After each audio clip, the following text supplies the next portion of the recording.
होता है कि बच्चा, उसके बाद क्या होता है, व्यक्ति या इस ज्ञान के आधार पर उसमें समझ का विकास होता है। समझ का विकास किस तरीके से, मतलब समझ नहीं, समझ वैसे इसको देखो, कॉम्प्रिहेंशन को समझ और बोध दोनों बोल देते हैं, वैसे अंडरस्टैंडिंग को समझ बोला जाता है। वास्तव में इसका मीनिंग जो है वो बोध है, किताबों में जो मेंशन है, ठीक है।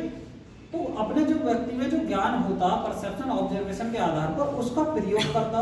जैसे जैसे व्यक्ति बड़ा होता है तो वो अपने जो वातावरण से जो ज्ञान प्राप्त होता है उसके आधार पर क्या करता है जी, वो उसका प्रयोग करता है, और प्रयोग करता है, उसको अनुभव मिलता जाता है। जब अनुभव मिलता जाता है तो उसमें समझ का विकास होता चला जाता है, व्यक्ति में विकास होकर समझ का विकास होने लगता है, कि व्यक्ति को ये कह सकते हैं कि उसके अंतर्गत समझ आने लगती है।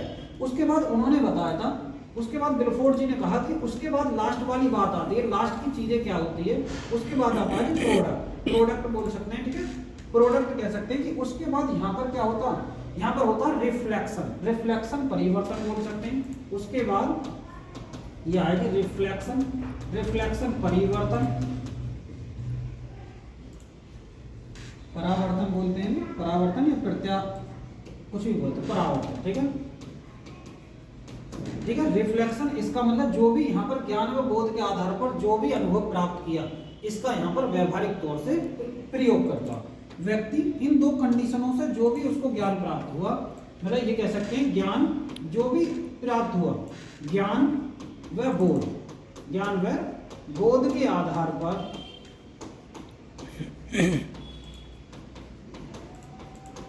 जो भी अनुभव प्राप्त हुआ, अनुभव प्राप्त हुआ, उसका व्यवहारिक तौर पर, व्यवहारिक तौर पर उसका व्यवहारिक तौर पर प्रयोग करता है। व्यवहारिक तौर पर क्या करता है जी, प्रयोग करता है। उस ज्ञान का जो भी अब तक उसके अनुभव थे उसका व्यवहारिक तौर पर प्रयोग करता है, ठीक है। इसके अंतर्गत एक तो हो गया जी रिफ्लेक्शन, और दूसरा अंडरस्टैंडिंग। अंडरस्टैंडिंग यहाँ पर आ जाती है, अंडरस्टैंडिंग जी समझ, समझ यहाँ पर और समझ पूरी तरीके से विकसित हो जाता है, क्योंकि उसने जो भी इन दोनों कंडीशनों में सीखा उसके आधार पर यहाँ पर उसने प्रयोग किया। इसको गिलफोर्ड ने इसको अपनी थ्योरी का एक बेसिक कंसेप्ट कहा। कह सकते हैं कि ये बात उसने कही।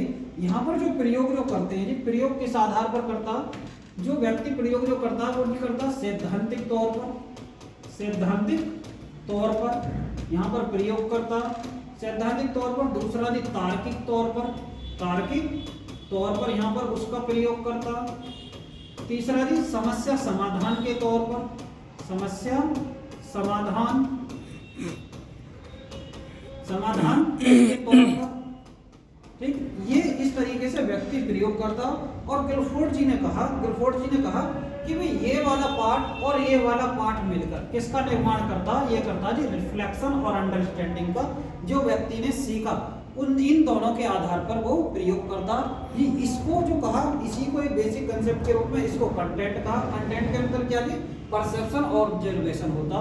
उसके आधार पर यहाँ पर क्या होता जी, ज्ञान। यहाँ पर मैं एक और चीज लिखे देता हूँ जी, नॉलेज, ज्ञान, नॉलेज, नॉलेज ज्ञान और बोध का यहाँ पर विकास होता।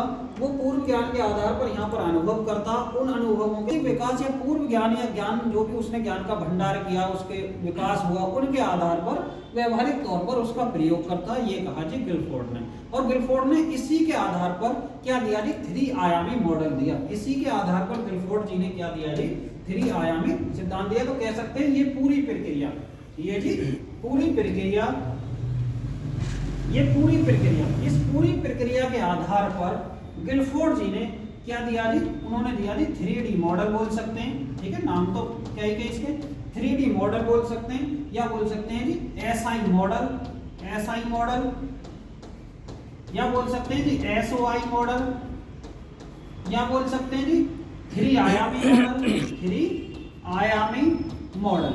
जो अपनी जो सिद्धांत दिया था, उन्होंने जो अपनी थ्योरी जो दी थी इस कंसेप्ट पे दी थी, इस कंसेप्ट में उन्होंने अपनी थ्योरी दी थी। अब बात आती है जी आगे, ठीक है। अब बात चलते हैं इनकी जो थ्योरी थी, और इन्होंने अपनी थ्योरी के जो SI मॉडल के लिए 3 पक्ष बताए। 3 पक्ष में क्या थी, पहले उन्होंने बात की जी कंटेंट की, दूसरी बात की ऑपरेशनल की, और चौथी बात जो थी कि प्रोडक्ट की, ठीक है, जो कंटेंट था उसके आधार पर प्रोडक्ट का मतलब जो प्रयोग करता, व्यवहारिक जीवन में व्यक्ति प्रयोग करता। ठीक, अब चलते हैं इनके तीनों जो एस्पेक्ट थे। देखिए ये हो गया aspect of SI model. SI model के 3 एस्पेक्ट दिए थे इन्होंने, ये कह सकते हैं